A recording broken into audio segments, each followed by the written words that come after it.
மன்னியுங்கள், ஆனால் அது கொடுக்கக்கூடிய பாடத்தை மறக்கவே மறக்காதீங்க. நீங்கள் எவ்வளவு ஒரு டாக்ஸிக் மனிதர்கள்னு ஒன்று இருப்பாங்க. அவங்கள்ட்ட பேசினாலே நம்ம மூட் அவுட் ஆயிடுவோம். அவங்க எப்பவுமே நெகட்டிவாகவே யோசிப்பாங்க. அந்த டாக்ஸிக் மனிதர்கள் நம்மளை பாடாப்படுத்துவாங்க. ஆனால் அவங்கள்ட்ட இருந்து நம்ம எச்சரிக்கையாக இருக்கிறது நல்லது, விலகிறது நல்லது. சில உறவுகளில் விலக முடியாது. ஆனால் அவங்க கொடுத்த அந்த வழி நம்மளை இருந்துக்கிட்டே இருக்கும். அது நம்ம பீஸ் ஆஃப் மைண்டை பாதிக்கும். அப்போ அவங்க செஞ்சதை, அவங்க பண்ணின கஷ்டத்தை நீங்கள் மன்னிச்சிருங்க. அவங்களுக்காக இல்லை, உங்கள் பீஸ் ஆஃப் மைண்டுக்காக. ஆனால் அவங்கள ஒரு காலமும் என்ன செய்யாதீங்க, நம்பவே நம்பாதீங்க. ஒருத்தருடைய இயல்பு மாறவே மாறாது.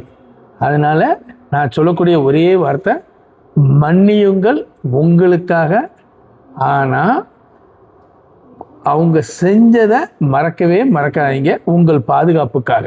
நன்றி, வணக்கம். நண்பர்களே, பிரச்சனையை பற்றி யோசிக்காதீங்க, பிரச்சனையை பற்றி பேசாதீங்க. அதாவது நிறைய பேரை கவனிச்சிருக்கேன், இந்த பிரச்சனை ஏன் வந்துச்சு, எப்படி வந்துச்சுன்னு வில்லா வாரியாக எக்ஸ்பிளைன் பண்ணுவாங்க.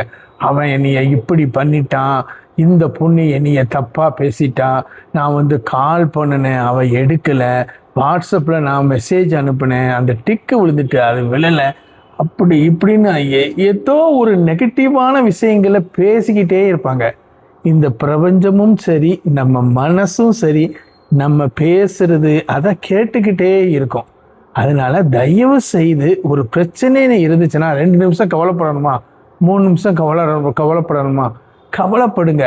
வாட் நெக்ஸ்ட், அடுத்தது என்ன செய்யணும், இதில் இருந்து நம்ம மீள்றதுக்கு நம்ம என்ன செய்யணும், அதைத்தான் யோசிக்கணும்.